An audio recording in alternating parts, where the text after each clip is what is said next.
मैं भी जीनिया का टॉपिक क्लोज करना चाहता हूँ, पॉजिटिव या नेगेटिव, मैं अब इस बारे में कुछ भी नहीं सुनना चाहता। मेरी बात मान लो और मुझे भी शुक्रिया कहने का मौका दो। हाँ ठीक कह रहे हो, लेकिन लेकिन इस वक्त मैं तुम्हारा पार्टनर नहीं हूं, समझे? मैं तुम्हारे एक अच्छे दोस्त की तरह तुमसे कुछ जरूरी बात करना चाहता हूं। मसलन क्या? अयाज, गलतियां हर किसी से होती हैं, लेकिन कुदरत भी तो हर किसी को एक दूसरा मौका देती है, खास करके जब मोहब्बत का मामला हो।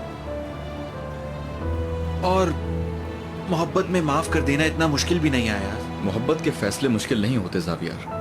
मैंने जीनिया को बहुत से मौके दिए, मगर उसने हमेशा मुझसे अलग रास्ते का इंतखाब किया है, लेकिन अब बहुत हो चुका।